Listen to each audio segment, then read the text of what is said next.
அந்த cross, CROSS, இந்த 5 வார்த்தைகளிலிருந்து பேசும்படியான ஒரு செய்தியை கர்த்தர் கொடுத்தார். கர்த்தருடைய நாமத்துக்குமே மகிமை உண்டாகட்டும். வாசிப்போம். கலாத்தியரின் புஸ்தகம் 6ஆம் அதிகாரம் 14ஆம் வசனம்.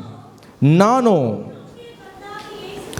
நம்முடைய கர்த்தராகிய இயேசு கிறிஸ்துவின் சிலுவையை குறித்தே அல்லாமல் வேறு ஒன்றையும் குறித்து மேன்மை பாராட்டாதிருப்பேனாக. அவரால் உலகம் எனக்கு சிலுவையில் அறையுண்டிருக்கிறது, நானும் உலகத்திற்கு சிலுவையில் அறையுண்டிருக்கிறேன். இங்கே அப்போஸ்தலனாகிய பவுல் கலாத்தியருக்கு எழுதும்போது அவர் எழுதுகிறார், நானும் நம்முடைய கர்த்தராகிய இயேசு கிறிஸ்துவின் சிலுவையை குறித்தே அல்லாமல் வேறு ஒன்றையும் குறித்து மேன்மை பாராட்ட மாட்டேன் என்று அவர் சொல்றார். இப்போ இந்த சிலுவையை குறித்து எப்படி பவுலுக்கு அப்படி அதை குறித்து மேன்மை பாராட்டக்கூடிய எண்ணம் எப்படி வந்தது? அதில் அவர் என்ன பார்த்தார்? அந்த சிலுவையின் மூலமாக அவர் என்ன தெரிந்து கொண்டார்? எப்படி உலகத்தில் இருக்கிற அவர் கண்டதான, அவர் அனுபவித்ததான படிப்புகள், அவருடைய உயர்ந்த ஸ்தானங்கள், அவருக்குரிய எல்லா விதமான ஞானங்கள், அவருடைய ஐஸ்வர்யவன்கள் எல்லாவற்றையும் காட்டிலும் அவர் சொல்லிட்டாரு, சிலுவையை குறித்து அல்லாமல் வேறு ஒன்றையும் குறித்து என்ன பண்ண மாட்டேன், மேன்மை பாராட்ட மாட்டேன். அப்படின்னா யோசித்து பார்த்தேன். அப்போ பவுல் சாதாரண மனுஷன் அல்ல. அவர் பிறப்பிலிருந்து அவர் வளர்ப்பு, அவர் படிப்பு, அவருடைய ஞானம், அவருடைய செய்கைகள் எல்லாமே மகா பெரிய காரியங்கள். இப்படிப்பட்ட இவ்வளவு உன்னதமான காரியங்களை அனுபவித்த ஒரு தேவ மனுஷன் சொல்லக்கூடிய வார்த்தை எல்லாமே எனக்கு சிலுவைக்கு கீழே தான். சிலுவையை தவிர வேற எதையும் குறித்து நான் என்ன பண்ண முடியாது, மேன்மை பாராட்டவே முடியாது. ஏனென்றால் நான் பார்த்த அனுபவித்த எல்லாவற்றையும் பார்க்கலும் சிலுவை இப்பொழுது எங்க இருக்கிறது என்றால் எல்லாவற்றுக்கும் மேலாக உயர்த்தப்பட்டிருக்கிறது. அதில் இருக்கிறதான ஆசீர்வாதம், அதில் இருக்கிறதான நன்மைகள், அதன் மூலமாக என் வாழ்க்கையில் நான் அறிந்து கொண்ட காரியத்தை, என்னுடைய வாழ்க்கையில உலகத்திலிருந்து நான் பெற்றுக்கொண்ட எல்லாவற்றையும் நான் கம்பேர் பண்ணி பார்க்கும் பொழுது எதுவுமே அது இணையாகாது. அதனால்தான் அவர் ஒரு முடிவுக்கு வந்துட்டாரு. அவர் சொல்றாரு, நம்முடைய கர்த்தராகிய இயேசு கிறிஸ்துவின் சிலுவையை குறித்தே அல்லாமல் வேறு ஒன்றையும் குறித்து நான் என்ன பண்ண மாட்டேன், மேன்மை பாராட்ட மாட்டேன். சரி, இப்போ என்ன அதுல இருந்து தெரிஞ்சுக்கிட்டாருன்னு சொல்லி நான் கர்த்தருடைய சமூகத்தில் காத்திருந்த பொழுது கர்த்தர் எனக்கு உணர்த்தி கொடுத்த சில காரியங்களை உங்களுக்கு முன்பாக வைக்கிறேன். இந்த சிலுவையை குறித்து மேன்மை பாராட்டணும்னா இந்த சிலுவையில நாம் எதை பார்க்கிறோம், அல்லது சிலுவை நமக்கு எதை காண்பிக்கிறது, சிலுவையிலிருந்து நாம் எதை தெரிந்து கொள்கிறோம், சிலுவையை நோக்கி பார்க்கும் பொழுது அதுல என்ன நம்ம பார்க்கிறோம், அதுல நம்ம பார்க்கிற எந்தெந்த காரியங்கள் நமக்கு ஆசீர்வாதமாக மாறுகிறது, நம்முடைய வாழ்க்கையை மாற்றுகிறது என்று சொல்லி சுருக்கமாக கர்த்தருடைய வார்த்தையை நாம் தியானிக்கலாம். முதலாவதாக லூக்கா எழுதின சுவிசேஷம் 23ஆம் அதிகாரம் 42ஆம் வசனத்தை நாம் வாசிப்போம். லூக்கா 23ஆம் அதிகாரம் 42ஆம் வசனம்.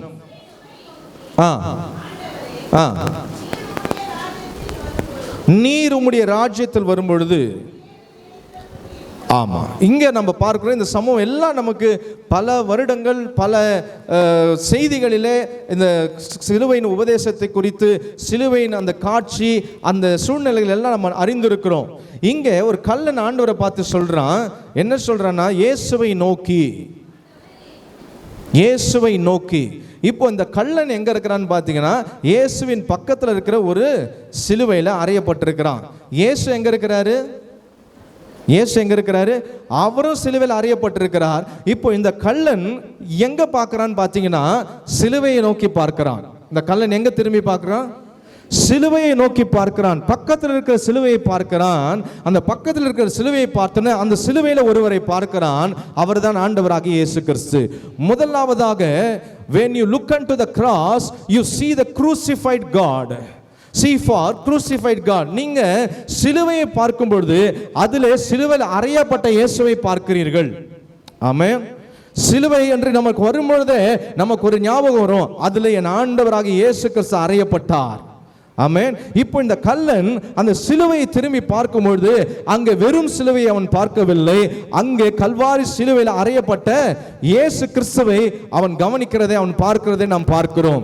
இங்கே அவன் பார்க்கும் பொழுது அவன் சொல்றான், ஆண்டவரத்தில் ஒரு காரியத்தை கேட்கிறான். ஆண்டவரே கூப்பிடுறான் பாருங்க. எடுத்த உடனே அவன் என்னன்னு கூப்பிடுறான்?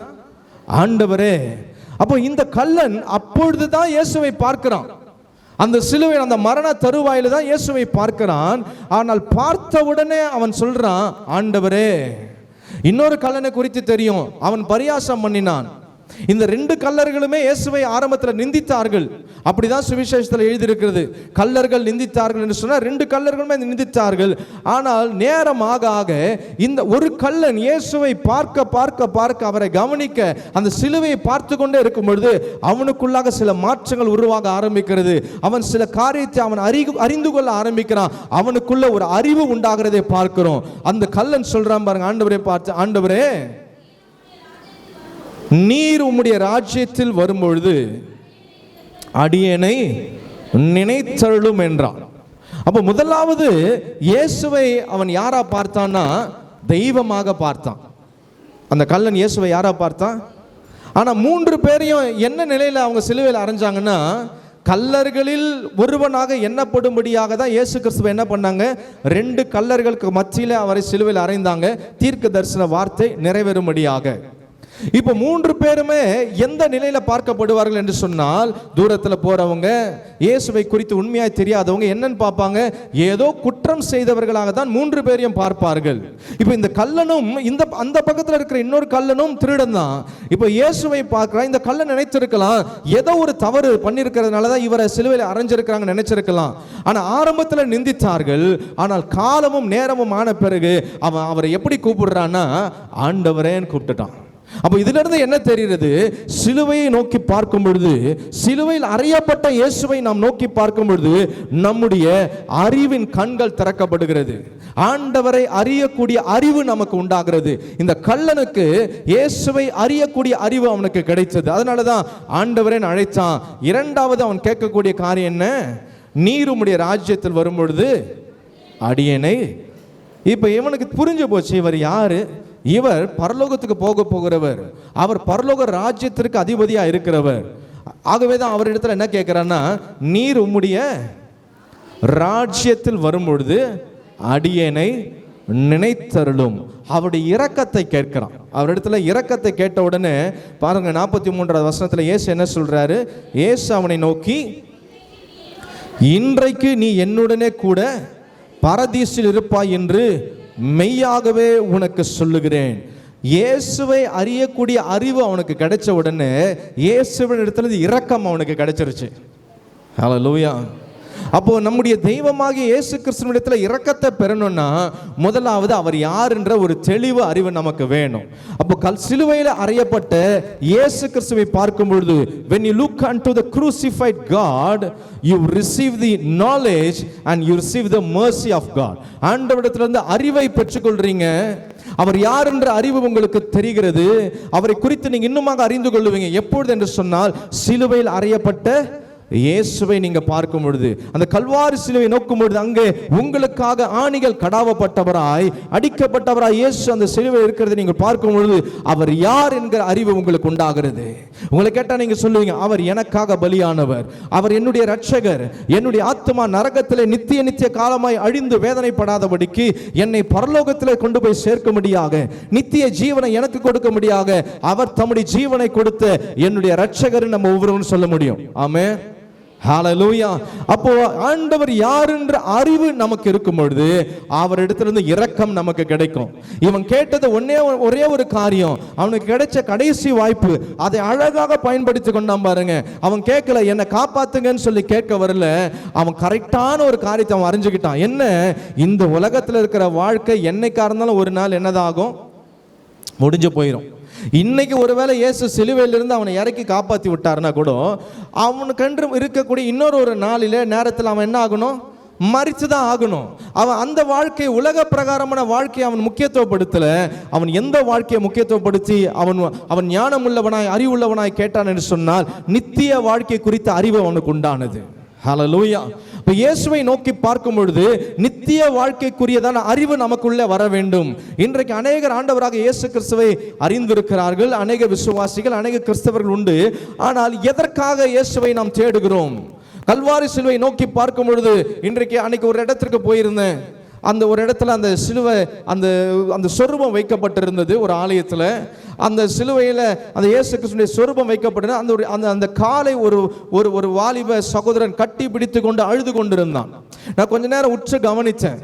அவனுக்குள்ள என்ன பாரம் இருந்திருக்கும்? ஏதோ ஒரு தேவை, ஏதோ ஒரு கவலை. அந்த காலை பிடித்து கொண்டு, அந்த சிலையின் காலை பிடித்து கொண்டு அவன் கண்ணீர் விட்டு எவ்வளோ நேரம் அழுது கொண்டிருந்தாங்க. இன்னொரு இடத்துல பார்த்தேன், வேற ஒரு சொரூபம் வைக்கப்பட்டிருந்தது. அங்கே ஒரு சகோதரி அநேக நேரம் முழங்கால் போடிட்டு தன்னுடைய இரு கரத்தையும் உயர்த்தி அங்கே அவங்க ஜெபித்து கொண்டிருக்கிறதை நான் பார்த்தேன். எனக்கு அன்பான கர்த்தருடைய பிள்ளைகளே, நாம் பார்க்க வேண்டியது சொரூபத்தில் இருக்கிற சிலையை அல்ல, கல்வாரி சிலுவையில் ஆணிகளால் அடிக்கப்பட்ட ஆண்டவராகிய இயேசு கிறிஸ்துவை நோக்கி பார்க்க வேண்டும். ஹல்லேலூயா. இன்றைக்கு உலக பிரகாரமான தேவைகளுக்கு அநேகர் ஆண்டவரை தேடி கொண்டிருக்கிறார்கள். இந்த கள்ளன் தன்னுடைய ஜீவன் காப்பாற்றப்படணும், இந்த தண்டனையிலிருந்து தப்பிக்கணும் நம்ம எதிர்பார்க்கல. அவன் எதிர்பார்த்தது அவனுடைய ஆத்துமாவை குறித்ததான ஒரு பாரம் அவனுக்கு இருந்தது. சரீரம் மரித்து போகும், சரீரம் மண்ணோட போகும். ஆனா அவன் தெரிஞ்சுக்கிட்டான், இந்த சரீரத்தில் வாழுற நான் இன்னும் கொஞ்ச நேரத்தில் நான் மரிக்க போகிறேன், இந்த உலகத்தை விட்டு கடந்து போக போகிறேன். ஆனால் நான் என்னுடைய ஆத்துமா இயேசுவோடு கூட இருக்கணும்ன்ற அந்த தீர்மானத்துக்கு அவன் வந்துட்டான். இன்றைக்கு நீங்களும் நானும் யோசித்து பாருங்க. ஆண்டவராக இயேசு கிறிஸ்துவை நோக்கி பார்க்கும் பொழுது அநேக தரம் 199% நம்முடைய தேவைகளை தான் ஆண்டவரிடத்தில் சொல்லுவோம். யாரா இருந்தாலும், கிறிஸ்தவர்கள் யாரா இருந்தாலும் ஆண்டவரை சிலுவை நோக்கி பார்க்கும் பொழுது ஒன்று அந்த சிலுவை என்னை பாதுகாக்கணும்னு நினைக்கிறோம். பாதுகாப்புக்காக சிலர் அந்த சிலுவையை கையில் வைத்துக் கொண்டு உள்ளது உண்டு. சிலர் சில ஆசீர்வாதங்களுக்காக வைத்துக் கொள்வது உண்டு. ஆனால் எத்தனை பேர் நான் நித்திய ஜீவனுக்கு வரணும், அதற்கு எனக்கான வழிகளை ஏற்படுத்தி கொடுங்க, நம்ம எத்தனை பேர் யோசித்து இருக்கிறோம் நீங்க நினைத்து பார்க்க வேண்டும். இந்த கள்ளன் கல்வாரி சிலுவையில் அறையப்பட்ட இயேசுவை பார்த்த பொழுது அவனுக்கு அறிவு உண்டானது. என்ன அறிவு? அவர் தான் தெய்வம் என்கிற அறிவு அவனுக்கு இருந்தது. மாத்திரமல்ல, அவரால் மட்டும்தான் நித்திய ஜீவனை கொடுக்க முடியும்ன்ற அறிவு அவனுக்கு உண்டானது. இந்த அறிவு அவனுக்கு உண்டான பொழுது அவன் ஆண்டவரிடத்தில் கேட்க வேண்டியதை சரியாய் கேட்டான். அவர் கண்களில் அவனுக்கு இரக்கம் கிடைத்தது. இன்றைக்கும் கர்த்தருடைய சமூகத்துக்கு வந்திருக்கிற உங்களை பார்த்து கர்த்தருடைய ஆவியானவர் சொல்றாரு, நீ ஆண்டவராக இயேசு கிறிஸ்துவை கல்வாரி சிலுவை நோக்கி பார்க்கும் பொழுது நீ அறிய வேண்டிய விதத்தில் இயேசுவை அறிய வேண்டும். உலக ஆசீர்வாதத்திற்காக இயேசு அல்ல. உலக ஆசீர்வாதம் எல்லாம் ஒரு நாள் முடிஞ்சு போயிடும். ஒரு நாள் அந்த ஆசீர்வாதம் நம்மை விட்டு போகும், இல்லைன்னா நாம் அதை விட்டு போவோம். ஆனால் என்றென்றைக்கும் வாழக்கூடிய நம்முடைய ஆத்துமா ஆண்டவராக இயேசு கிறிஸ்துவோடு கூட நித்திய காலமாய் வாழ வேண்டும். எதற்காக இயேசு இந்த பூமிக்கு வந்தார், எதற்காக தம்முடைய ஜீவனை கொடுத்தாரோ அந்த நோக்கம் நம்முடைய வாழ்க்கையில் நிறைவேறணும். ஹல்லேலூயா, ஹல்லேலூயா. அப்ப ஆண்டவராக இயேசு கிறிஸ்துவை நோக்கி பார்க்கும் பொழுது, crucified God, சிலுவையில் அறையப்பட்ட இயேசுவை நீங்கள் நோக்கி பார்க்கும் பொழுது நம்முடைய அறிவு நமக்கு உண்டாகிறது. ஆண்டவர் யார் என்கிற அறிவு நமக்கு கிடைக்கிறது. அந்த அறிவு எப்பொழுது நமக்குள்ள வருகிறதோ அப்பொழுது அவரிடத்துல இரக்கமும் கிடைக்கிறது. இயேசு சொல்றாரு பாருங்க, இன்றைக்கே நீ என்னோடு கூட பரதேசில் இருப்பாய். அங்க ஆண்டவர் அவனை எந்த விதமான கேள்வி கேட்கல. நீ என்ன தப்பு பண்ணிட்டு வந்த, உன்னை எதுக்கு சிலுவையில் அடிச்சாங்க, நீ இப்போ மனம் திரும்புறியா, ஏதாவது இயேசு கிறிஸ்து அங்க அவனை கேட்டாரா? ஒரு கேள்வியும் கேட்கல, ஒரு வார்த்தையினாலும் அவனை வேதனைப்படுத்தல. ஏன்னா அவனுடைய மனம் திரும்புதலை, அந்த நேரத்தில் அவனுடைய மாற்றத்தை இயேசு நன்றா புரிந்து கொண்டார். என்னை யார் என்று இவன் அறிந்து கொண்டான், நான் தான் நித்திய ஜீவனை கொடுக்கிறவர் என்பதையும் அவன் அறிந்து கொண்டான். இப்பொழுது அவன் தன்னை தாழ்த்தி கேட்கிறான், அடியனை நினைத்தருளும். இப்போ முதலாவது ஆசீர்வாதம் என்னன்னா, முதலாவது நீங்க சிலுவையில் அறியப்பட்ட இயேசுவை நீங்க பார்க்கும் பொழுது அங்கே நமக்கு ஆண்டவரை அறியக்கூடிய அறிவு நமக்கு கிடைக்கிறது. வாசிக்கலாமா? கலாத்தியர் 6:14 கடைசி பகுதியை வாசிங்க. கலாத்தியர் 6:14 இருக்கிற கடைசி பகுதி. நானும் உலகத்திற்கு சிலுவையில் அறை உண்டிருக்கிறேன், உலகமும் எனக்கு சிலுவையில் அறை உண்டிருக்கிறது என்று சொல்லி பவுல் அங்கே எழுதியிருக்கிறதை நாம் பார்க்கிறோம். பாருங்க, அவரால் உலகம் எனக்கு சிலுவையில் அறை உண்டிருக்கிறது, நானும் உலகத்திற்கு.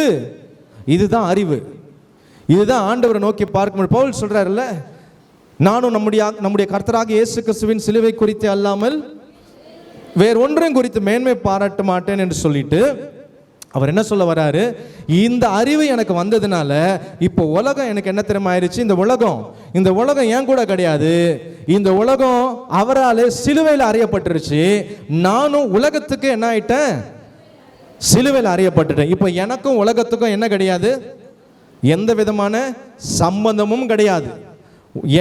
அவர் நிமித்தம் உலகம் சிலுவையில் அறியப்பட்டுருச்சு, இப்போ உலகம் என் கூட கிடையாது, இப்போ நானும் என்ன ஆயிட்டேன், உலகத்திற்காக சிலுவையில் அறையப்பட்டுட்டேன். இப்போ நான் என்னையும் உலகத்தையும் யாருமே என்ன பண்ண முடியாது, சேர்க்க முடியாது. இதுதான் ஒரு அறிவு. பவுல் கல்வாரி சிலுவையில் சும்மா அறையப்பட்ட இயேசுவை பார்க்கும் பொழுது, அந்த சிலுவையை பார்க்கும் பொழுது பவுல் உலகத்தை தூக்கி சிலுவையில் அறைஞ்சிட்டாரு.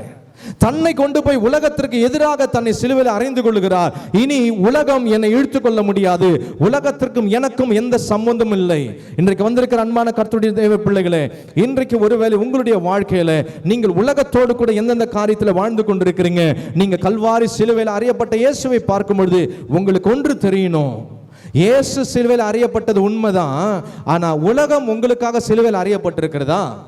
நீங்கள் உலகத்துக்காக சிலுவையில் அறையப்பட்டிருக்கிறீங்களா? உங்களுக்கும் உலகத்திற்கும் எந்த சம்பந்தமும் இல்லாத ஒரு வாழ்க்கை நீங்க வாழ்றீங்களா? உலகத்தில் இருந்தாலும் உலகம் உங்களை ஆளுகை செய்யக்கூடாது. ஹல்லேலூயா, ஹல்லேலூயா. இதுதான் சிலுவையின் உபதேசம், இதுதான் சிலுவையின் மேன்மை. அது மாத்திரமல்ல, யாக்கோபின் புஸ்தகம் 2ஆம் அதிகாரம் 13ஆம் வசனத்தை வாசிப்போம். யாக்கோபு 2ஆம் அதிகாரம் 13ஆம் வசனம்.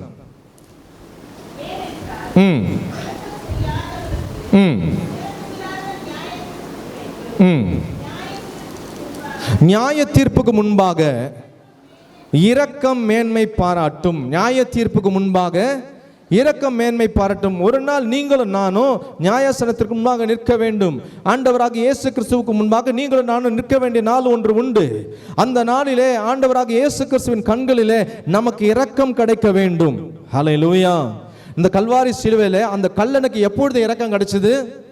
அவன் இயேசுவை ஆண்டவர் என்று அவன் அறிந்து கொண்ட பிறகு, அவனுடைய கண்கள் திறக்கப்பட்ட பிறகு அவன் ஆண்டவரிடத்தில் கேட்டான், உம்முடைய ராஜ்யத்தில் நீங்க வரும்பொழுது அடியேனை நினைத்தருள்னு கேட்டான். கர்த்தரிடத்திலிருந்து இரக்கம் கிடைச்சது அவனுக்கு. இன்னைக்கு நீ என் கூட இருப்பப்பான்னு சொல்லிட்டாரு. அப்போ இங்க நம்ம பார்க்கிறோம், இந்த இரக்கம் எது வரைக்கும் போகிறதுனா, நியாய தீர்ப்புக்கு முன்பாக இரக்கம் மேன்மை பாராட்டும். இந்த உலகத்துல வாழக்கூடிய நீங்க கல்வாரி சிலுவை நோக்கி பார்க்கும் பொழுது, அதுல உங்களுக்காக அறையப்பட்ட இயேசுவை பார்க்கும் பொழுது, உலகம் உங்களுக்கு சிலுவையில் அறையப்பட்டிருக்கணும், நீங்க உலகத்துக்கு சிலுவையில் அறையப்பட்டிருக்கணும். இந்த அனுபவத்தோடு கூட, இந்த உலகத்துல இந்த அறிவோடு கூட நீங்க வாழ்ந்தீங்கன்னா, ஒரு நாள் இயேசு கிறிஸ்துவுக்கு முன்பாக நியாய தீர்ப்பின் முன்பாக நியாயாசனத்துக்கு முன்பாக நிற்கும் பொழுது அங்கே இயேசு கிறிஸ்துவின் கண்களில் உங்களுக்கு இரக்கம் கிடைக்கும். ஹல்லேலூயா. அவனுக்கு இயேசு கிறிஸ்துவை குறித்ததான அறிவு இருந்ததுனால அவனுக்கு இரக்கம் கிடைச்சது. இந்த பூமியில வாழக்கூடிய உங்களுக்கு எனக்கும் ஆண்டவரை குறித்த அறிவு நமக்கு இருக்கும் பொழுது நமக்கும் இரக்கம் கிடைக்கும். பூமியில மாத்திரமல்ல, நியாய தீர்ப்புக்கு முன்பாக. ஹல்லேலூயா. ஏன் நம்ம ரட்சிக்கப்பட்டிருக்கிறோம்? ஏன் நமக்கு ஒரு சர்ச் சபை இருக்குது? ஏன் கர்த்தருடைய கையில் பைபிள் கொடுக்கப்பட்டிருக்கிறது? ஏன் ஆண்டவருடைய பிள்ளையா நம்ம வாழ்ந்துகிட்டு இருக்கோம்? என்ன காரணம்? ஒரே ஒரு நோக்கம்தான். ஒரு நாள் இந்த பூமியிலிருந்து நான் போகும் பொழுது, அல்லது ஒருவேளை கர்த்தருடைய வருகை அதற்கு முன்பாக இருக்கும் என்றால், நான் என் ஆண்டவராக இயேசு கிறிஸ்துவோடு கூட என்றென்றைக்கும் வாழணும். ஆமென். நரகத்திற்கு தப்பி பரலோகத்தில் என்னைக்குமே வாழணுன்ற ஒரே நோக்கம்தான். இயேசு கிறிஸ்து இந்த பூமிக்கு வந்தது, நமக்காக ஜீவனை கொடுத்தது, மறுபடியும் உயிரோடு எழுந்தது, மறுபடியும் அவர் வரப்போகிறது. இந்த உலகத்தின் ஆசீர்வாதங்கள் எல்லாமே தற்காலிகமான ஆசீர்வாதங்கள் தான். ஆனால் இந்த உலகத்தில் நாம் இயேசு கிறிஸ்துவின் பிள்ளைகளாய் அவருடைய அடிச்சுவடுகளை நம் பின்பற்றுகளை வாழ்கிறதுக்கு மிக முக்கிய காரணம், என்றென்றைக்கும் என் ஆண்டவராக இயேசு கிறிஸ்துவோடு கூட நான் வாழ வேண்டும். அடுத்த ஒரு காரியத்தை நான் உங்களுக்கு சொல்றேன். யோவான் எழுதின சுவிசேஷம் 19ஆம் அதிகாரம், யோவான் 19ஆம் அதிகாரம் 25 முதல் 27ஆம் வசனம். இயேசுவின் சிலுவையின் அருகே அவருடைய தாயும் அவருடைய தாயின் சகோதரி கிளியோப்பா மரியாளும் மகதலேனா மரியாளும் போதும். இப்போ இவங்க எங்க நின்றுகிட்டு இருக்கிறாங்க? இயேசு கிறிஸ்துவின் சிலுவையின் அருகே நிற்கிறாங்க. இப்போ சிலுவையின் அருகே, சிலுவையில இயேசு அடிக்கப்பட்டிருக்கிறார். இப்போ சிலுவையின் அருகே இவங்க நிற்கிறாங்கன்னா இவங்களுடைய பார்வையெல்லாம் எங்க தான் இருக்கும்? சிலுவைக்கு நேராக, சிலுவை நோக்கி பார்த்து கொண்டிருப்பாங்க. இப்போ அவ்வளவு நேரம் இயேசு கிறிஸ்து சிலுவையில பாடு அனுபவித்துக் கொண்டிருக்கிறார். அங்கே சிலுவையின் கீழே அவருடைய தாய் மற்றும் அவருடைய அன்பார்ந்த சீஷன், இன்னும் மற்ற சில சகோதரிகள் நின்று கொண்டிருக்கிறாங்க. இதை இயேசு சிலுவையிலிருந்து பார்க்கிறார். அவருடைய சரீரத்தில் எவ்வளோ வேதனைகள், எவ்வளோ கஷ்டம், சுவாசிக்க கூட முடியாது. உங்களுக்கு இதெல்லாம் ஏற்கனவே தெரிந்திருக்கும். சிலுவையில் அறையப்பட்டா சுவாசிக்க முடியாது, மூச்சை இழுக்கலாம், மூச்சை விட முடியாது. அப்படிப்பட்ட ஒரு மிகுந்த ஒரு கஷ்டம். அதனால தான் இயேசு கிறிஸ்து அவ்வளோ அத்தனை மணி நேரம் சிலுவையில் அவர் தொங்கினும் அவர் 7 வார்த்தை தான் அவரால் பேச முடிந்தது. ஏன்னா ஒரு வார்த்தை பேசணும்னா முடியாது, அந்த அளவுக்கு சரீரத்தில் ஒரு மிகப்பெரிய பாடுகள். ஏனென்றால் வயிறு அப்படியே ஒட்டிக்கொள்ளும் விழாவுக்கு கீழே, சிலுவையில் 2 கையும் மேலே அடிக்கப்பட்டிருக்கிறது, அப்படியே உடலுடைய அந்த பாரத்தினால உடல் கீழே இழுத்துக்கொள்ளும். ஆணிகள், கால்களில் ஆணிகள் அடிக்கப்பட்டிருக்கிறது. இப்போ ஒரு வார்த்தையை சொல்லணும்னா தன்னுடைய உடம்பை அவர் மேலே தூக்கணும்.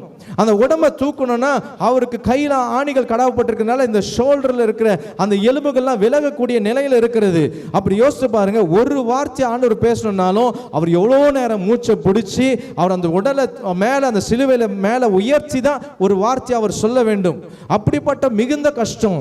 இப்போ அங்கிருந்து இயேசு யாரை பார்த்துக்கிட்டு இருக்கிறாருன்னா தம்முடைய உலக பிரகாரமான தாயாகிய மரியாளையும் தமக்கு அன்பா இருந்த சீஷனையும் அவர் கண்ணோக்கி பார்க்கிறார்.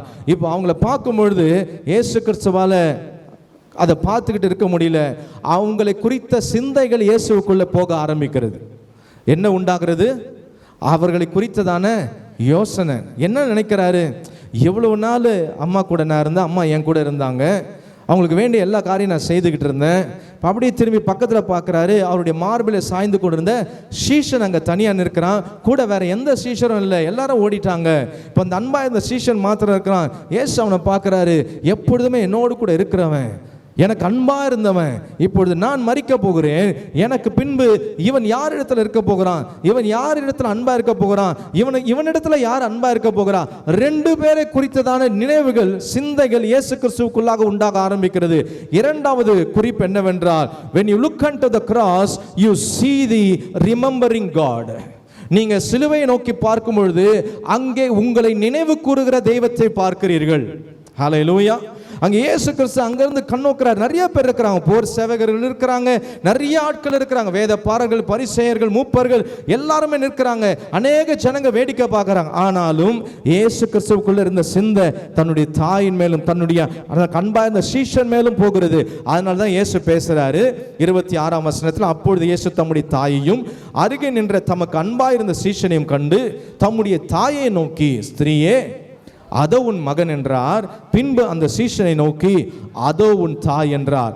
அந்நேரம் முதல் அந்த சீஷன் அவளை தன்னிடமாய் ஏற்றுக்கொண்டான். அப்போ பாருங்க, அந்த டைம்ல கூட இயேசு கிறிஸ்து சரீரத்தில் எவ்வளவு பாடுகள் இருந்தோம். அங்க தனியா நின்றுட போறாங்க, அவங்க யாரும் இல்லாம கஷ்டப்பட்டு போறாங்கன்ற அந்த ஒரு கரிசனை, அந்த ஒரு கன்சர்ன், அந்த ஒரு பரிதவிப்பு இயேசுவுக்குள் இருந்து அவரை குறித்த சிந்தை சிலுவையிலிருந்து இயேசு யோசிக்கிறார். அப்போ இரண்டாவது காரியம் என்னவென்றால், இயேசு கிறிஸ்து உறவுகளுக்கு முக்கியத்துவம் கொடுக்கிறவர். எதற்கு முக்கியத்துவம் கொடுக்கிறவர்? உறவுகளுக்கு, ரிலேஷன்ஷிப். இயேசு கிறிஸ்துவுக்கு ரிலேஷன்ஷிப் ரொம்ப முக்கியம். கிறிஸ்தவம் என்பது ரிலிஜன் அல்ல, இது ஒரு ரிலேஷன். நல்லா புரிந்து கொள்ளுங்க. கிறிஸ்தவம் என்பது மதம் அல்ல, ஒரு நல் உறவு. ஹல்லேலூயா. இயேசுவை நீங்க மற்றவங்களுக்கு காண்பிக்கணும்னா மத தலைவரா, மத போதகரா, மதத்தை கொண்டு வந்தவரா இயேசுவை காண்பிக்க முடியாது. இயேசு மதத்தை ஸ்தாபிக்கவே இல்லை.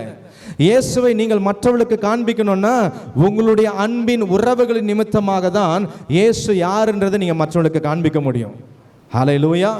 மதத்தின் அடிப்படையில் அல்ல, அன்பின் அடிப்படையில், அன்பின் உறவுகளின் அடிப்படையில் தான் இயேசுவை நீங்கள் காண்பிக்க முடியும். அப்ப இங்க நம்ம பார்க்கிறோம், இயேசு கிறிஸ்து அங்க ஒரு உறவை உண்டாக்கி கொடுத்தார்.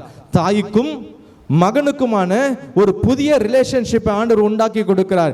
யோசித்து பாருங்க, இன்றைக்கு வந்திருக்கிற நீங்க சிலுவையை நோக்கி பார்க்கும் பொழுது உங்களை குறித்து சிந்தை உள்ள இயேசுவை நீங்கள் காண முடியும். அவர் என்ன யோசிக்கிறாரு? ஒரு நாளும் நீங்க தனிமையா இருக்கிறத கர்த்தர் விரும்புறதல்ல. ஹல்லேலூயா, ஹல்லேலூயா. எப்பொழுதுமே ஒரு உறவுகளில நீங்க இருக்கணும்னு கர்த்தர் விரும்புறாரு. ஒருவேளை இன்றைக்கு வந்திருக்கிற உங்க வாழ்க்கையில ஒருவேளை உங்களுக்கு உறவுகள் இருந்தும், அல்லது உங்கள் குடும்பத்தில் நீங்க இருந்தோம், பெற்றோர்களிடத்திலோ உறவினர்களிடத்திலோ நீங்க பேசாம இருப்பீங்கன்னா, கர்த்தர் அங்கே இருவரும் தனிமையில நின்றார்கள். இருவரும் இடத்திலும் கர்த்தர் பேசின பொழுது அந்த சீஷன் அந்த அவர்களை தன்னிடமாய் அவன் ஏற்றுக்கொண்டான்னு சொல்லி பார்க்கிறோம். ஹல்லேலூயா. அப்போ உங்க வாழ்க்கையில நீங்க தனிமையில் சூழ்நிலையில் இருந்தாலும் கர்த்தர் உங்களுக்கு துணையாளரா இருக்கிறார். ஹல்லேலூயா.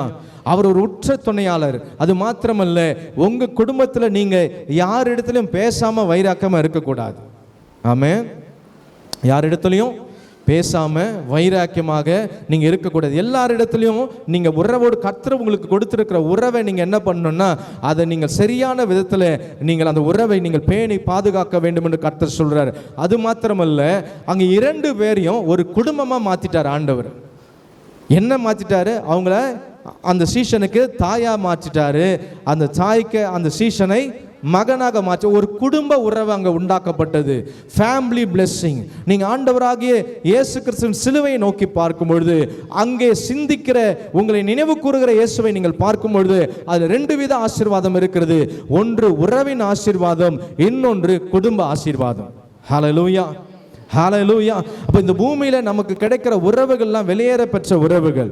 எவ்வளவு நாள் நம்ம யார் கூட இருப்போம்னு தெரியாது, எவ்வளவு நாள் யார் நம்ம கூட இருப்பாங்கன்னு தெரியாது. ஆனால் இருக்கிற கொஞ்ச நாள், கொடுக்கப்பட்டிருக்கிற கொஞ்ச நாட்களில் நாம் மற்றவர்களோடு கூட அன்புள்ளவர்களாக, உண்மை உள்ளவர்களாக, நம்முடைய உறவில் நாம் உண்மையாக இருக்கிறதை கர்த்தர் விரும்புகிறார், நேசிக்கிறார். ஆமென், ஹல்லேலூயா. இந்த உறவின் அடிப்படையில் இந்த உலகத்தில் நம்ம வாழலைன்னா, ஒரு அன்பின் உறவில் நம்ம ஒருவரோடு கூட ஒருவர் இல்லைன்னா கர்த்தருக்கு நம்ம பிரியமாக இருக்க முடியாது. ஆண்டவர் சொல்கிறாரு ஒரு காரியத்தில், நீ காணிக்க கொண்டு வந்து எனக்கு கொடுப்பதற்கு முன்பாக உன் சகோதரன் இடத்துல ஒரு குறைவு இருக்கும் என்றால் முதலாவது காணிக்க வைத்துவிட்டு உன் சகோதரனிடத்தில் போய் அவனோடு கூட நீ என்ன ஆகு, ஒப்புரவாக, அதற்கு பின்பு வந்து உன் காணிக்க எனக்கு செலுத்த நான் ஏற்றுக்கொள்றேன்றார். அப்படி என்றால் நீங்க ஆண்டவருக்கு காணிக்க கொடுக்கிறதும் தசமபாகம் கொடுக்கிறதும் பெரிய விஷயம் இல்லை. நீங்க கர்த்தர் உங்களுக்கு கொடுத்திருக்கிற உறவுகளோடு கூட உங்க மனசாட்சிக்கு முன்பாக நீங்கள் உண்மை உள்ளவர்களாக, அன்புள்ளவர்களாக இருக்கணும். ஹல்லேலூயா. நாம் சில காரியம் பாருங்க, நாம மற்றவங்க இடத்துல அன்பா பழகுவோம், ஆனா அவங்க நம்மளை ஒதுக்குவாங்க. அதுக்கு நம்ம ஒன்றும் பண்ண முடியாது. வேண்டாம் என்று புறக்கணித்தால் நாம் ஒன்றும் செய்ய முடியாது. ஆனால் ஒன்று தெரியணும், நான் அவர்களை புறக்கணிக்கல, நான் அவங்கள வெறுக்கல, நான் அவங்கள நேசிக்கிறேன். அவங்க தான் என்னை ஒதுக்குறாங்கன்னா பரவாயில்ல, அவங்களுக்காக ஜெபிங்க. கர்த்தர் ஒரு நாள் அவங்களுக்கு ஒரு ஞானத்தை கொடுப்பாரு, அவங்க உங்களை புரிந்து கொள்ளக்கூடிய சூழ்நிலை கர்த்தர் உண்டாக்குவார். ஆனால் எந்த சூழ்நிலையிலையும் நீங்க கர்த்தரை அறிந்திருக்கிற நீங்க, கல்வாரி சிலுவை நோக்கி பார்த்த நீங்க, ஒரு நாள் உறவுகளை நீங்க என்ன பண்ணக்கூடாது, வேண்டாம் என்று ஒதுக்க கூடாது, உறவுகளை தள்ளக்கூடாது. எல்லாரோடு கூட நீங்க அன்பா இருக்கணும். உங்க மனசாட்சிக்கும் கர்த்தருக்கு முன்பாக எல்லாரோடு கூட நீங்கள் உண்மை உள்ள அன்புள்ளவர்களாய் நீங்கள் இருக்க வேண்டும் என்று சொல்லி இந்த சத்தியத்திலிருந்து நாம் கற்றுக்கொள்கிறோம். ஆமென், ஹல்லேலூயா. ஒருவேளை இங்க இருக்கிற நீங்க யாராகிலும் அப்படிப்பட்ட சூழ்நிலை இருப்பதை ஆவியானவர் உங்களுக்கு உணர்த்துவாருன்னா இப்பொழுதே இந்த இடத்துல இருந்தே ஒரு தீர்மானம் எடுத்துருங்க. ஆண்டவரே, நான் என் உறவுகள் எல்லாரோடு கூட நான் அன்பா இருப்பேன், எல்லாரோடு கூட நான் பேசுவேன். என்னை வேண்டாம் என்று ஒதுக்கினாலும் நான் அதை பெரிதாக எடுத்துக்கொள்ள மாட்டேன். என் மனசாட்சிக்கும் உமக்கும் முன்பாக நான் எந்த உறவுகளிலும் கசப்பு பாராட்ட மாட்டேன். ஆண்டவரே, எந்த உறவையும் நான் வைராக்கியம் பாராட்டி நான் ஒதுக்கி வைக்க மாட்டேன். அந்த தீர்மானத்துக்குள்ள வாங்க, அதனுடைய ஆசீர்வாதத்தை நீங்க பார்ப்பீங்க. ஹல்லேலூயா, ஹல்லேலூயா. இந்த யோவான் இயேசு கிறிஸ்துவின் தாயாக மரியாளை தன்னிடத்தில் சேர்த்து கொண்ட பிறகு அதற்கு பின்பு பாருங்க, யோவான் அநேக காரியத்தை, கர்த்தருடைய ஊழியத்தை அவர் செய்து முடிக்கிறதற்கு கர்த்தர் அவரை பயன்படுத்தினார். அந்த வார்த்தைக்கு அப்போவே அந்த யோவான் கீழ்ப்படிந்ததை அங்கே பார்க்கிறோம். இமீடியட் ஒபீடியன்ஸ், உடனடியாக கீழ்ப்படிந்தான் அவன். அந்த வசனம் சொல்லுதில்லை, இல்லைன்னா ஏன் அந்த வசனத்தை அப்படியே ஆண்டவர் விட்டுட்டு இருக்கலாமே? அந்த ஸ்திரீயை பார்த்து அதோ உன் மகன் என்று சொன்னார், அந்த சீஷனை பார்த்து அதோ உன் தாயின்னு சொன்னார், அப்படியே வசனம் முடிச்சிருக்கலாம். ஆனா அதற்கு பின்பு ஒன்று எழுதப்பட்டிருக்கு, அதுதான் ரொம்ப முக்கியம். அந்நேரம் முதல், அது 27ஆம் வசனத்துல பாருங்க, அந்நேரம் முதல் அந்த சீஷன் அவளை, இயேசு சிலுவையில் மரித்த பின்பு அல்ல, இயேசு கிறிஸ்து அடுத்த 4வது வார்த்தை சொன்ன பிறகு அல்ல, 4வது வார்த்தை சொல்லுவதற்கு முன்பாகவே இயேசு சொன்ன உடனே அந்நேரம் முதல் இமீடியட்டா கீழ்ப்படிஞ்சாங்க. பாருங்க, இன்னைக்கு நம்ம அநேகருக்கு பல முறை பல காரியத்தை சொல்லி கொடுக்குறோம், செய்ய சொல்றோம், ஆனா கீழ்ப்படியக்கூடிய இருதயம் இன்னைக்கு அநேகருக்கு கிடையவே கிடையாது. அதை விட கடினமான இருதயம், வைராக்கியமான இருதயம், முரட்டாட்டம் உள்ள இருதயம் தான் இன்றைக்கு அநேகருடைய வாழ்க்கையில் இருக்கிறது. எனக்கு அன்பான கர்த்தருடைய பிள்ளைகளே, இங்க இயேசுவுக்கு அன்பா இருந்த சீஷன் டிலே பண்ணவே இல்லை. இயேசு சொன்ன வார்த்தையை செய்வதற்கு அவன் காலம் தாமதிக்கவில்லை, உடனடியாக அந்த காரியத்தை அவன் செய்தான். அவளை தன் தாயாக ஏற்றுக்கொண்டதை அங்க பார்க்கிறோம். ஆவியானவர் இந்த வசனத்தில் அதை எழுதி வைத்திருக்கிறாருன்னா நமக்கு என்ன உணர்த்த வருகிறார்? நீயும் உனக்கும் ஆண்டவர் ஒரு காரியத்தை சொல்லுவார் என்றால் அதற்கு உடனடியாக என்ன பண்ணு? கீழ்ப்படி. யோசிக்காத. அவங்கள நான் பேசலாமா, அவங்க கிட்ட நான் பழகலாமா, அவங்கள ஒதுக்கி வச்சிடலாமா? இல்லை. இயேசு சொல்கிறார், உன் உறவுகள் எல்லாரோடு கூட என்ன பண்ணணும், நீ உனக்கு ஒரு நல்ல உறவு இருக்கணும், ஒரு அன்பின் உறவு இருக்கணும். உங்கள் மனசாட்சி உங்களை ஒரு நாளும் குற்றப்படுத்தக்கூடாது. ஏன் தெரியுமா? அப்படிப்பட்ட மனநிலையிலிருந்து நீங்கள் காணிக்கை செலுத்தினா மட்டும்தான் உங்கள் காணிக்கையும் தசம பாகமும் அங்கீகரிக்கப்படும். இல்லைன்னா உங்கள் திருப்திக்கு நீங்கள் காணிக்கை செலுத்திட்டு போயிடலாம், தசமம் கொடுத்துட்டு போயிடலாம். ஆனால் ஒரு நாளும் கர்த்தர் அதை என்ன பண்ண மாட்டார், அங்கீகரிக்கவே மாட்டார். நெவர். கனவுல கூட நினைக்காதீங்க.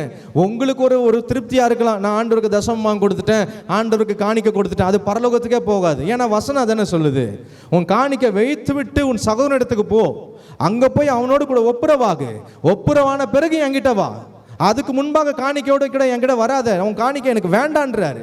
நீ பல கோடி ரூபாய் கொடுத்தல எனக்கு தேவையில்லை, எடுத்துட்டு போன ஆண்டவர் சொல்றாரு. உன் காணிக்கை முக்கியம் இல்லை, உன்னுடைய இருதயத்தில் இருக்கிற அன்பு முக்கியம். உன் சகோதரனோடு கூட அன்பாயிருன்னு ஆண்டவர் சொல்லி கொடுக்கிறாரு. சகோதரியோடு கூட அன்பாரு, குடும்பத்தில் அன்பாருங்க, கர்த்தர் கொடுத்திருக்கிற உறவுகளோடு கூட அன்பாருங்க. மற்றவங்களை ஒதுக்குனீங்கன்னா கர்த்தர் உங்க காணிக்கையை ஒதுக்குவாரு, உங்க தசம பாகத்தை ஒதுக்குவாரு. அப்போ உங்க பொருளாதார வாழ்க்கையை ஆசீர்வதிக்கப்படாது. நல்லா புரிந்து கொள்ளுங்க. யாருடைய காணிக்கைகளும் தசம பாகத்தையும் கர்த்தர் ஏற்றுக்கொள்ளாம போகிறாரோ அவருடைய பொருளாதார வாழ்க்கை ஆசீர்வதிக்கப்படாது. பொருளாதாரத்தில் ஒரு முன்னேற்றம் இருக்காது, வருமானத்தில் முன்னேற்றம் இருக்காது, பல நஷ்டங்கள், கஷ்டங்கள், அநேக இழப்புகளை சந்தித்துக் கொண்டே இருக்கதான் வேண்டுமே தவிர வாழ்க்கையில முன்னேற்றத்தை பார்க்கவே முடியாது. இதெல்லாம் ஆவிக்குரிய ரகசியம், வசனத்தின்படி நான் உங்களுக்கு சொல்லிக் கொண்டிருக்கிறேன். ஆகவே கர்த்தருக்கு நீங்க காணிக்கை தசம பாகம் செலுத்துவதை விட மேலான காரியம் என்னவென்றால் உங்கள் உறவுகளோடு கூட எப்படி இருக்கணும், அன்பாருங்க. ஆண்டவர் வந்து உங்களை பார்த்து கேட்கும் பொழுது, உனக்கு யார்கிட்டயாவது பேசாம வைராக்கியம் பாராட்டுற யாராவது இருந்தா சொல்லுன்னு சொன்னா நம்ம லிஸ்ட் போடக்கூடாது, ஒருத்தர் பேர் கூட அதுல வரக்கூடாது. எல்லார்கிட்டயும் நான் அன்பா இருக்கிறேன். என்கிட்ட பேசாதவங்க என்ன இருக்கிறாங்க ஆண்டவரே, ஆனா நான் பேசாதவங்க யாருமே கிடையாது. அந்த இடத்துல நீங்க இருக்கணும். ஹல்லேலூயா. அப்போ இயேசுக்கு கல்வாரி சிலுவை நோக்கி பார்க்கும்போது இரண்டாவது, you see the remembering God. உங்களை குறித்து அவர் நினைவா இருக்கிற கர்த்தர் என்ன நினைக்கிறாரு, நீங்களும் தனிமையா இருக்கக்கூடாது, அதே நேரத்தில் நீங்க மற்றவரிடத்துல என்ன பண்ணக்கூடாது, பேசாம இருக்கக்கூடாது. வைராக்கியம் வேண்டாம். வாழ்க்கையில வைராக்கியம் பாராட்டாதீங்க. வைராக்கியம் பாராட்டி என்னத்தை சம்பாதிக்க போகிறோம்? உறவுகளுக்கு முக்கியத்துவம் கொடுங்க, உறவுகளை மன்னிங்க, உறவுகளை ஏற்றுக்கொள்ளுங்க. கர்த்தர் அதை தான் விரும்புகிறார். ஹல்லேலூயா. மூன்றாவது ஒரு காரியத்தை உங்களுக்கு நான் காண்பிக்கிறேன். பிலிப்பியரின் புஸ்தகம் 2ஆம் அதிகாரம் 8ஆம் வசனத்தை வாசிங்க. பிலிப்பியர் 2ஆம் அதிகாரம் 8ஆம் வசனம். அவர் மனுஷ ரூபமாய் காணப்பட்டு மரண பரியந்தம், அதாவது சிலுவையின் மரண பரியந்தமும் கீழ்ப்படிந்தவராகி தம்மை தாமே தாழ்த்தினார். மறுபடியும் வாசிக்கிறேன், கவனிங்க. அவர் மனுஷ ரூபமாய் காணப்பட்டு மரண பரியந்தம், அதாவது சிலுவையின் மரண பரியந்தமும் கீழ்ப்படிந்தவராகி தம்மை தாமே தாழ்த்தினார். யார் இவர்? வானத்தையும் பூமியும் படைத்தவர். ஹல்லேலூயா. உலகத்தில் இருக்கிற எல்லாவற்றையும் சிருஷ்டித்த கர்த்தர். இவர் என்ன பண்றாரு, தம்முடைய மரண பரியந்தம் கீழ்ப்படிந்தவராகி தம்மை தாழ்த்தினார் என்று பார்க்கிறோம். மூன்றாவது, when you look unto the cross you see the obedience of God. நீங்க கல்வாரி சிலுவை நோக்கி பார்க்கும் பொழுது அங்கே தெய்வத்தின் கீழ்ப்படிதலை பார்க்கிறீங்க. யாருடைய கீழ்ப்படிதலை பார்க்கிறீங்க? தெய்வத்துடைய கீழ்ப்படிதல். நமக்கு எல்லாரும் கற்றுக் கொடுக்கிறது என்னன்னா, ஆண்டவருக்கு கீழ்ப்படினு கற்றுக் கொடுக்கிறாங்க. இந்த ஆண்டவர் உங்களுக்கு எனக்கு என்ன தெரியுமா கற்றுக் கொடுத்தாரு? அவர் கீழ்ப்படிந்து அதிலிருந்து கீழ்ப்படிதலை கற்றுக் கொடுக்கிறார். ஒரு ஹல்லேலூயா சொல்ல மாட்டீங்களா? கவனிக்கிறீங்களா? இயேசு எப்படி நமக்கு கீழ்ப்படிதலை கற்றுக் கொடுக்கிறார் தெரியுமா? அவர் முதலாவது கீழ்ப்படிந்து அதிலிருந்து நமக்கு கீழ்ப்படிதலை கற்றுக் கொடுக்கிறார். ஆமென். அப்போ நம்முடைய ஆண்டவர் நம்ம செய்ய சொன்ன எல்லா காரியமே அவர் ஏற்கனவே செய்து முடித்து விட்டார். இன்னும் சொன்னா அவர் செய்த எல்லாத்தையுமே நாம செய்ய முடியாது, எல்லாவற்றையும் அவர் செய்ய சொல்லவில்லை. நம்மால் முடிந்தவைகளை தான் இயேசு செய்ய சொல்லுகிறார். நம்மால் முடியாதவைகளை எல்லாவற்றையும் கர்த்தர் செய்திருக்கிறார். இங்கே நாம் பார்க்கக்கூடிய காரியம், you see the obedience of God. முதலாவது you see the crucified God, இரண்டாவது you see the remembering God, மூன்றாவது you see the obedience of God. தெய்வத்துடைய கீழ்ப்படிதலை நீங்கள் பார்க்கிறீங்க. இயேசு எது வரைக்கும் கீழ்ப்படிந்தாரு? மரண பரியந்தம், அதாவது சிலுவையின் மரண பரியந்தம் முடிந்ததுன்னு சொல்லி, பிதாவே என் ஆவியை உம்மிடத்தில் ஒப்புவிக்கிறேன்னு சொன்னார்ல, அந்த டைம் வரைக்கும் கீழ்ப்படிஞ்சார். ஹல்லேலூயா. பிதா எப்பொழுது இயேசுவை இந்த பூமிக்கு நேரம் வந்தது என்று சொல்லி அனுப்பினாரோ அன்று முதற்கொண்டு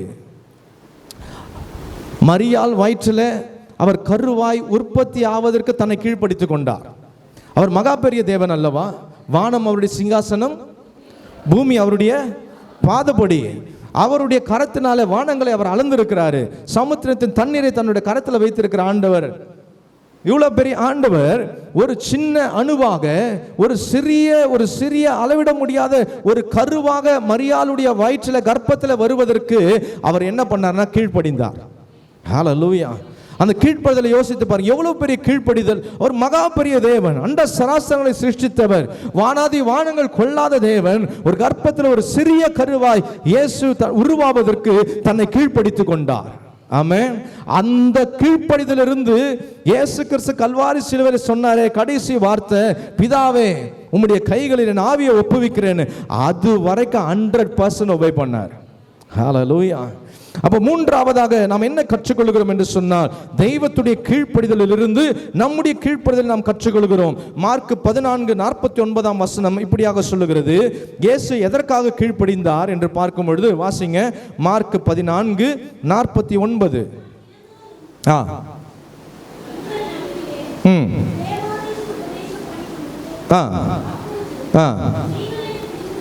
நீங்கள் என்னை பிடிக்கவில்லையே, ஆனாலும் வேத வாக்கியங்கள் நிறைவேற வேண்டியதாக இருக்குது. இயேசு கிறிஸ்துவை பிடிக்க வந்த பொழுது இயேசு சொல்றாரு, நான் எப்பொழுதுமே தேவாலயத்தில் உங்க முன்னமாக தானே இருந்தேன், நீங்க அப்பெல்லாம் என்ன பிடிக்கல, என்னை பிடிக்கவும் முடியாது. சில இடங்களில் நம்ம பார்த்துருக்கோம், இயேசு கிறிஸ்து அவர் கண்களுக்கு முன்பாக மறைந்து போனார்னு இருக்கும், அந்த இடத்துல இருந்து விலகி போனார்னு இருக்கும். இயேசு கிறிஸ்துவை யாராலையும் பிடிக்கவே முடியாது. ஆனா அவருடைய டைம் வந்தது. இரண்டாவது இங்க சொல்லப்படுகிறது, வேத வாக்கியம் நிறைவேறும்படியாக தன்னை கீழ்ப்படுத்தினார், விட்டு கொடுத்தார். வா என்னை அரெஸ்ட் பண்ணு. ஏனென்றால் என்னை குறித்து சொல்லப்பட்டிருக்கிற தீர்க்க தரிசன வார்த்தை என்ன ஆகணும்னா நிறைவேறணும். அப்போ தீர்க்க தரிசன வார்த்தைகள் நிறைவேறுவதற்கு இயேசு கீழ்ப்படிந்தார். ஹல்லேலூயா. சரி, இயேசு கீழ்ப்படிந்ததனால என்ன ஆசீர்வாதம் கிடைத்தது என்று நாம் பார்க்கும் பொழுது வாசிங்க, பிலிப்பியர் 2:9. ஆதலால் தேவன் எல்லாவற்றிற்கும் மேலாக அவரை உயர்த்தி, அந்த 8 தான் முன்பாக வாசித்தோம். அவர் மனுஷரூபமாய் காணப்பட்டு மரண பரியந்தம், அதாவது சிலுவையின் மரண பரியந்தமும் கீழ்ப்படிந்தவராகி தம்மை தாமே தாழ்த்தினார். ஆதலால் தேவன் எல்லாவற்றிற்கும் மேலாக. எதனால தேவன் எல்லாவற்றுக்கும் மேலாக உயர்த்தினாரு? அவர் மரண பரியந்தம் கீழ்ப்படிந்தார், தன்னை தாழ்த்தினார். அதனால தான் தேவன் என்ன பண்ணிட்டாரா, எல்லாவற்றுக்கும் மேலாக அவர் உயர்த்திட்டாரு. தொடர்ந்து அடுத்த வசனத்தை வாசிங்க. இயேசுவின் நாமத்தில் வானோர் பூதலத்தோர் பூமியின் கீழானோருடைய முழங்கால் யாவும் முடங்கும்படிக்கும் பிதாவாகிய தேவனுக்கு மகிமையாக இயேசு கிறிஸ்து கர்த்தர் என்று நாவுகள் யாவும் அறிக்கை பண்ணும்படிக்கும் எல்லா நாமத்திற்கு மேலான நாமத்தை அவருக்கு தந்தருளினார்.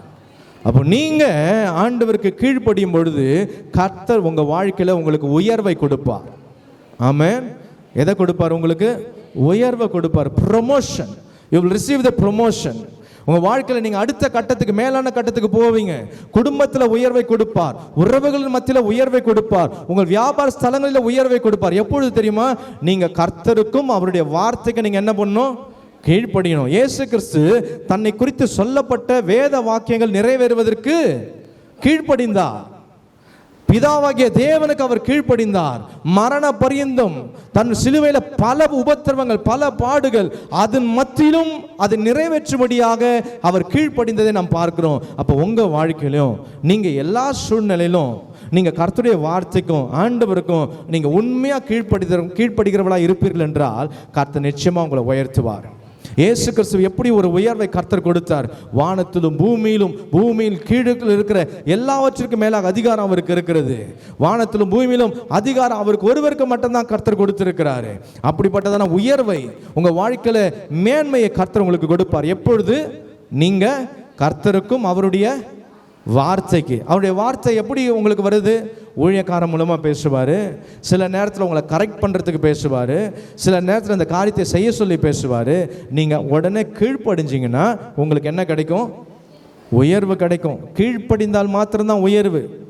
எல்லாரும் சொல்லுவாங்க பாருங்க, கீழ்ப்படி இல்லாமல் மேல் படிக்கு போக முடியாது இல்லையா? இப்போ நீங்கள் படி ஏறி வந்திருப்பீங்க சபைக்கு, முதல் தளத்திற்கு நேராக ஒரே காலை தூக்கி மேலே வச்சு வந்துட்டீங்களா? முதல்ல என்ன பண்ணியிருப்பீங்க? ஆமாம், முதல்ல என்ன பண்ணியிருக்கிறீங்க? கீழ்ப்படிஞ்சிருக்கிறீங்க, அப்படி தானே?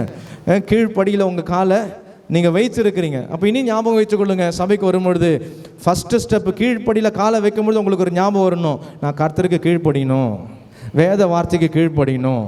அப்படி கீழ்ப்படிஞ்சால் ஒவ்வொரு படியாக மேலே போகும்பொழுது நம்ம எங்கே வந்துடலாம்? உயர்வான இடத்துக்கு வந்துடலாம். ஹல்லேலூயா. உங்களுக்கு தேவையான வார்த்தைக்கு கீழ்ப்படிவேன், உங்களுக்கு பிரியமில்லாத வார்த்தைக்கு கீழ்ப்படிய மாட்டேன் நீங்கள் ஃபில்டர் பண்ணிங்கன்னா கர்த்தர் உங்கள் உயர்வையும் ஃபில்டர் பண்ணுவார். ஹல்லேலூயா. நீங்கள் என்ன இதுக்கு தான் இப்போ நான் கீழ்ப்படிவேன், இதெல்லாம் நான் கீழ்ப்படிய முடியாது அப்படின்னு இருந்தோம்னா ஆண்டவர் சொல்லுவார், உனக்கு இதில் மட்டும்தான் உயர்வை தருவேன், இதிலெல்லாம் உனக்கு உயர்வை கொடுக்க மாட்டேன். அவரும் காரியத்தை என்ன பண்ணிடுவான்னா வடிகட்ட ஆரம்பிச்சிருவார். ஹல்லேலூயா, ஹல்லேலூயா. அப்போ மூன்றாவது நாம் பார்த்தது தெய்வத்துடைய கீழ்ப்படிதல். இதில் நமக்கு கிடைக்கக்கூடிய ஆசீர்வாதம் என்னன்னா உயர்வு, ப்ரொமோஷன். அடுத்த ஒரு காரியத்தை நான் சொல்லுகிறேன். எபிரேயர் 10ஆம் அதிகாரம் 10ஆம் வசனம். இயேசு கிறிஸ்துவினுடைய சரீரம் ஒரே தரம் பலியிடப்பட்டதினாலே அந்த சித்தத்தின்படி நாம் பரிசுத்தமாக்கப்பட்டிருக்கிறோம். இயேசு கிறிஸ்துவினுடைய சரீரம் ஒரே தரம் பலியிடப்பட்டதினாலே அந்த சித்தத்தின்படி நாம் பரிசுத்தமாக்கப்பட்டிருக்கிறோம். When you look into the cross, you see the sanctifying God. நீங்க சிலுவையை நோக்கி பார்க்கும் பொழுது உங்களை பரிசுத்தப்படுத்துகிற தெய்வத்தை பார்க்கறீங்க. ஹல்லேலூயா. இப்போ இங்க அதுதான் எழுதப்பட்டிருக்கிறது. மறுபடியும் வாசிக்கிறேன் பாருங்க. இயேசு கிறிஸ்துவினுடைய சரீரம் ஒரே தரம் பலியிடப்பட்டதினாலே அந்த சித்தத்தின்படி நாம் பரிசுத்தமாக்கப்பட்டிருக்கிறோம். நமக்கு வசனங்கள் நிறைய தெரியும் இல்லையா? இயேசு கிறிஸ்துவின் ரத்தம் சகல பாவங்களை நீக்கி நம்மை சுத்திகரிக்கிறது. வாசிங்க எசேக்கியேலின் புஸ்தகம் 36ஆம் அதிகாரம். எசேக்கியேலின் புஸ்தகம் 36ஆம் அதிகாரத்துக்கு நேராக உங்கள் வேதாகமத்தை திருப்புங்கள். எசேக்கியேல் 36ஆம் அதிகாரம் 25ஆம் வசனத்தை வாசிக்கலாம். அப்பொழுது நான் உங்கள் மேல் சுத்தமான ஜலம் தெளிப்பேன், நான் உங்களுடைய எல்லா அசுத்தங்களையும் உங்களுடைய எல்லா நரகலான விக்கிரகங்களையும் நீக்கி உங்களை சுத்தமாக்குவேன், நீங்கள் சுத்தமாவீர்கள். ஆமென். அப்போ நம்முடைய தெய்வம் யார் என்று சொன்னால் சுத்தமான ஜலத்தை நம்ம மேலே தெளித்து நம்மை பரிசுத்தப்படுத்துகிறவர். ஆண்டவராக இயேசு கிறிஸ்து ஜீவனை விட்டாரா என்கிறதை உறுதி செய்யும்படியாக அங்கே பிலாத்து தன்னுடைய போர் சேவரிடத்தில் கேட்பான். அர்மத்திய ஊரானாகிய யோசேப்பு என்பவர் இயேசு மரித்ததை அறிந்து அவர் வந்து பிலாத்தினிடத்தில் இயேசு கிறிஸ்து சரீரத்தை கேட்பார். நான் அடக்கம் பண்ணட்டும், அவருக்கு ஒரு நல்ல அடக்கத்தை நான் செய்யணும், அவரை நான் கனப்படுத்தணும்னு சொல்லி இயேசு கிறிஸ்துவின் அந்தரங்க சீஷனாக இருந்த அர்மத்திய ஊரானாகிய யோசேப்பு பிலாத்தினிடத்தில் வந்து கேட்கும் பொழுது பிலாத்துக்கு ஒரே ஆச்சரியமாக இருக்கும். எவ்வளவு சீக்கிரம் இயேசு மரித்து போனாரா என்று அவனுக்கு சந்தேகம் வரும் பொழுது அவன் தன்னுடைய போர் சேவகன் மூலமாக அது உறுதிப்படுத்திக் கொள்ளுவான். இந்த போர் சேவகன் இயேசு கிறிஸ்து மரித்தாரா இல்லையான்னு பார்ப்பதற்கு வரும்பொழுது அங்கு 2 கல்லர்களுக்கும் உயிர் இருக்கும். இருட்டுவதற்கு முன்பாக அந்த ஓய்வு நாள் அந்த மறுநாள் வருவதற்கு முன்பாக, ஓய்வு நாள் துவங்குவதற்கு முன்பாக அந்த சரீரம் சிலுவையிலிருந்து உயிரோடு இருக்கக்கூடாது, அது சாகடிக்கப்பட வேண்டும்.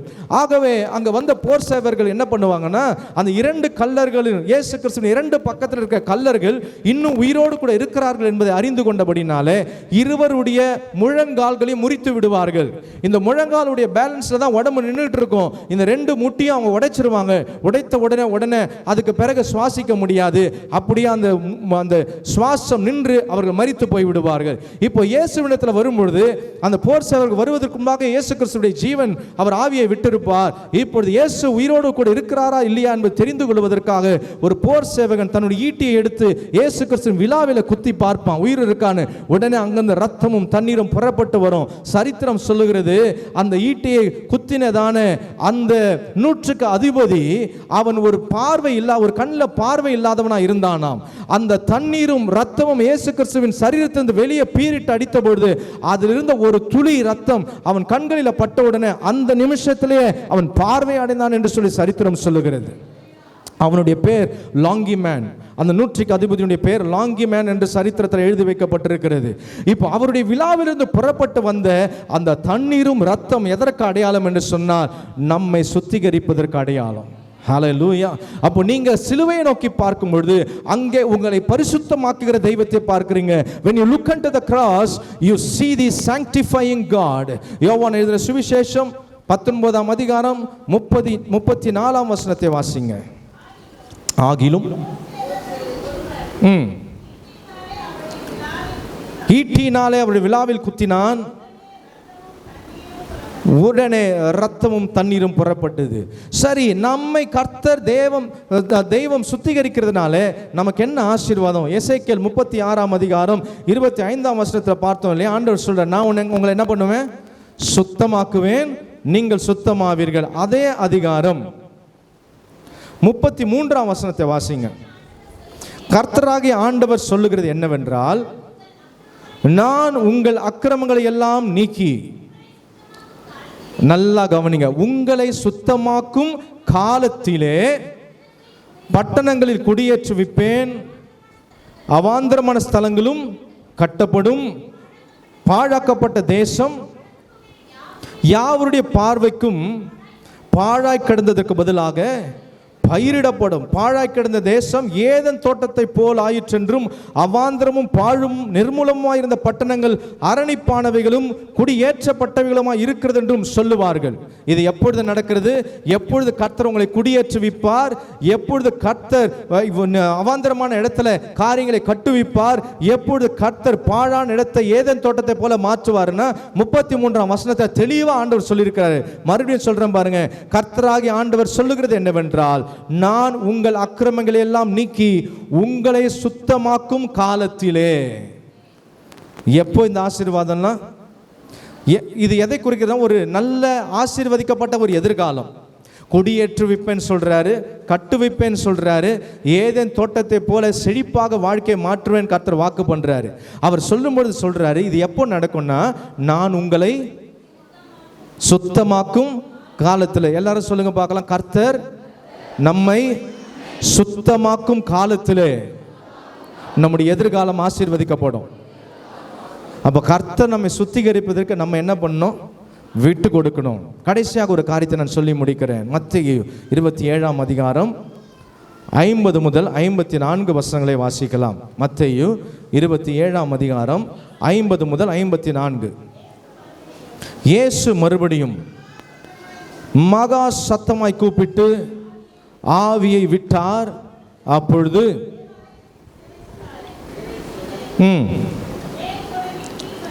தேவாலயத்தின் திரைச்சீலை மேல் துவங்கி கீழ் வரைக்கும் இரண்டாக கிழிந்தது, பூமியும் அதிர்ந்தது, கண்மலைகளும் பிளந்தது, கல்லறைகளும் திறந்தது, நித்திரையடைந்த அநேக பரிசுத்தவான்களுடைய சரீரங்களும் எழுந்திருந்தது என்று சொல்லி நாம் பார்க்கிறோம். 54ஆம் வசனத்தை பார்க்கும் பொழுது, 100க்கு அதிபதியும் அவனோடு கூட இயேசுவை காவல் காத்தவர்களும் பூமி அதிர்ச்சியையும் சம்பவித்த காரியங்களையும் கண்டு மிகவும் பயந்து மெய்யாகவே இவர் தேவனுடைய குமாரன் என்றார்கள். அல்லேலூயா. இயேசு கடைசியாக மகா சத்தமாய் கூப்பிட்டு ஆவியை விட்டாரு.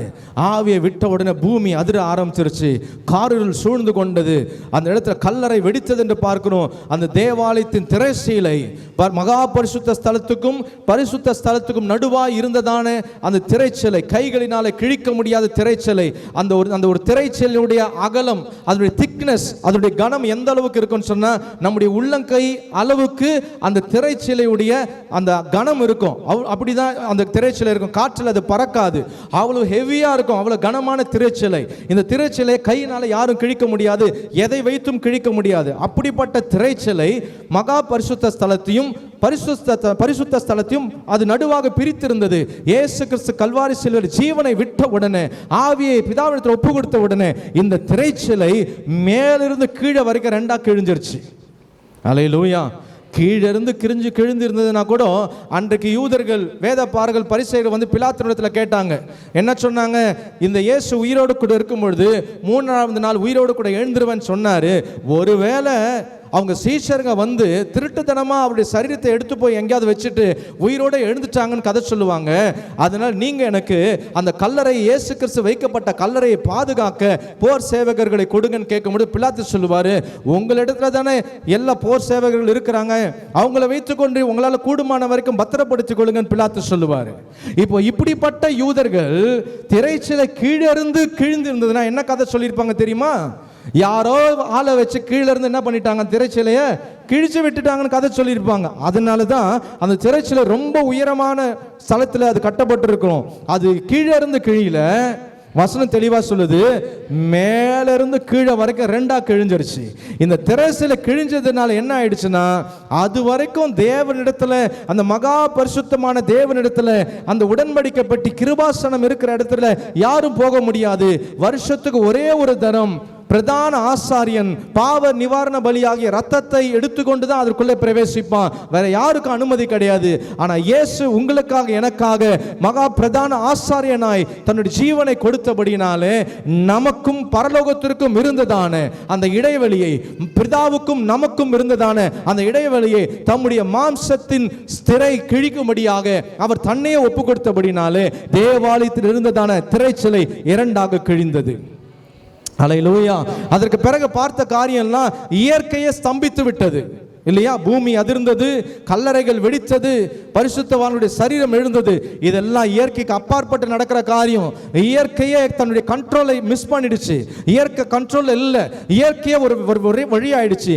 ஆகவே when you look into the cross you see the supernatural God. ஹல்லேலூயா. நீங்க கல்வாரி சிலுவை நோக்கி பார்க்கும் பொழுது அங்கே இயற்கைக்கு அப்பாற்பட்ட தெய்வத்தை பார்க்கிறீர்கள். முதலாவது சொன்னேன், when you look into the cross you see the crucified God. see. இரண்டாவது you see the remembering God. or மூன்றாவது you see the obedience of God. நான்காவது you see the sanctifying God. yes. ஐந்தாவது you see the supernatural God. yes. see or yes. yes. ஹல்லேலூயா. கர்த்தருடைய நாமத்துக்கே மகிமை உண்டாகட்டும். அப்போ இங்கே நீங்க பார்க்கும் பொழுது அங்கே நடந்த சம்பவங்கள் இயற்கைக்கு அப்பாற்பட்ட காரியங்கள் நடந்தது. அதே மத்தேயு 27ஆம் அதிகாரம் 55, 56 வாசிங்க. மேலும்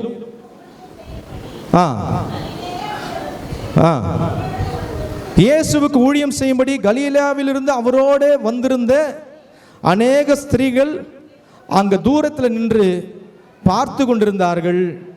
அவர்களுக்குள்ளே மகதலேனா மரியாளும், யாக்கோபுக்கும் யோசேக்கும் தாயாகிய மரியாளும், செபதேயுவின் குமாரருடைய தாயும் இருந்தார்கள். இப்போ இயேசு கிறிஸ்து சிலுவையில் அவர் ஜீவன் விடுற வரைக்கும் தூரத்திலிருந்து ஒரு ஸ்திரீகளுடைய கூட்டம், பெண்களுடைய கூட்டம் அங்கிருந்து போகல. தூரத்திலிருந்து அவரை பார்த்துக்கிட்டே இருக்காங்க. போறதுக்கு, அவரை விட்டுட்டு போறதுக்கு மனசு வரல. இவங்க எல்லாம் ஆண்டவருக்காக ஊழியம் செய்த சகோதரிகள். அதனால தான் என்னவோ தெரியல, எல்லா திருச்சபைகளிலுமே ஆண்களை விட பெண்களுடைய கூட்டம் தான் அதிகமாக இருக்குது. உண்மையாக நீங்கள் ஆசீர்வதிக்கப்பட்டவங்க. உங்களை தான் சொல்கிறேன். அல்லேலூயா. ஆமாம். இப்போ அவங்க இருந்து பார்த்துக்கிட்டே இருக்கிறாங்க. அதுக்கு பிறகு கூட இயேசு ஜீவனை விட்ட பிறகு கூட அவங்க என்ன ஆகலை, போகலை. பூமி அதிர்ந்தது, அதுக்கு மேலே வாசித்த எல்லா சம்பவங்களும் நடக்குது. யாருமே ஓடி போகல, யாருமே அந்த இடத்த விட்டு தன்னுடைய ஜீவனை பாதுகாத்துக்கொள்ள எங்கேயும் ஓடல. வசனம் தெளிவாக சொல்லுது, தூரத்தில் நின்று பார்த்து கொண்டிருந்தார்கள். இப்போ ஆண்டவர் விட்டு போகாம இந்த இயற்கைக்கு அப்பாற்பட்ட தேவனை நோக்கி பார்த்து கொண்டிருக்கிறவர்களுக்கு ஒரு மிகப்பெரிய ஆசீர்வாதத்தை கர்த்தர் கொடுத்தாரு. என்ன தெரியுமா? மத்தேயு 28ஆம் அதிகாரம் 9ஆம் வசனத்தை வாசிங்க. அவர்கள் அவருடைய சீஷர்களுக்கு அறிவிக்க போகிற போது இயேசு தாமே அவர்களுக்கு எதிர்பட்டு வாழ்க என்றார். ஹல்லேலூயா. வாழ்க என்றார். இயற்கைக்கு அப்பாற்பட்ட தெய்வத்தை நோக்கி பார்த்த பொழுது கிடைத்தது என்ன தெரியுமா? இயற்கைக்கு அப்பாற்பட்ட ஒரு வாழ்க்கை. இந்த வாழ்க என்று சொன்ன வார்த்தைக்குள்ள இருக்கிற அர்த்தம் என்ன தெரியுமா? நித்திய ஜீவனை குறித்து கர்த்தர் பேசுறார். இந்த பூமியில நீங்க நல்லா இருப்பீங்க, அதே நேரத்தில் என்னோடு கூட என்னுடைய மரண பரியந்தம் என்னோடு கூட இருந்ததுனால, அது மாத்திரமல்ல இயேசு கிறிஸ்து உயிர் தெழுவார்னு அந்த ஸ்திரீகள் நினைக்கல. மகதலேனா மரியாள், மற்ற மரியாள் அந்த காலையில இருட்டோட அந்த கல்லறைக்கு ஓடோடி வருகிறாங்க, கந்த வர்க்கம் இடும்படியாக வராங்க. அப்பொழுது இயேசு உயிர் தெழுந்தவராய், இயற்கைக்கு அப்பாற்பட்ட ஒரு தெய்வம், இந்த பூமியில மரித்த யாரும் உயிரோடு கூட எழுந்திருக்கல, இயேசு கிறிஸ்து ஒருவரை தவிர. ஹல்லேலூயா. லாசர் உயிரோடு கூட எழுந்தான், ஆனா மறுபடியும் மரித்து போனது உண்மை. ஆனா இயேசு கிறிஸ்து ஒருவர் தான் மரித்து உயிரோடு எழுந்து சதா காலங்களிலும் உயிரோடு கூட இருக்கிறவர். ஹல்லேலூயா. மற்ற ஒரு சிலர் மரித்து உயிரோடு வந்திருப்பாங்க, ஆனா மறுபடியும் அவங்க என்னதான் ஆயிட்டாங்க, மரிச்சு போயிட்டாங்க. சதா காலையிலும் உயிரோடு கூட இருக்கிறவர் ஒரே ஒரு தெய்வம், ஆண்டவராகிய இயேசு கிறிஸ்து. அப்ப இயற்கைக்கு அப்பாற்பட்ட தெய்வத்தை நீங்கள் கல்வாரி சிலுவையில் பார்க்கும் பொழுது உங்களுக்கும் எனக்கும் கிடைப்பது இயற்கைக்கு அப்பாற்பட்ட வாழ்க்கை, அதுதான் நித்திய ஜீவன். ஹல்லேலூயா. இப்போ 5 காரியங்களை நம்ம பார்த்தோம். மறக்காதீங்க, கிராஸ், CROSS, crucified God, சிலுவையில் அறியப்பட்ட இயேசு. இரண்டாவது, ரிமெம்பரிங் காட், நம்மை நினைவு கூறுகிற தெய்வம். மூன்றாவது, ஒபீடியன்ஸ் ஆஃப் காட், தெய்வத்துடைய கீழ்ப்படிதல். நான்காவது, சாங்டிஃபையிங் காட், பரிசுத்தப்படுத்துகிற தெய்வம். ஐந்தாவது, சூப்பர் நேச்சுரல் காட், இயற்கைக்கு அப்பாற்பட்ட தெய்வம். ஹல்லேலூயா. வாசிக்கப்பட்ட கர்த்தர் கொடுத்ததான இந்த வசனங்களிலிருந்து வந்ததான சகல ஆசீர்வாதம் கர்த்தர் உங்களுக்கும் உங்கள் குடும்பத்திற்கும் தருவாராக. நீங்கள் ஆசீர்வதிக்கப்பட்டவர்கள், உங்களுடைய எதிர்காலமும் ஆசீர்வாதமா இருக்கும். கர்த்தர் உங்களுக்கு நித்திய ஜீவனை வாக்கு பண்ணியிருக்கிறார். ஹல்லேலூயா.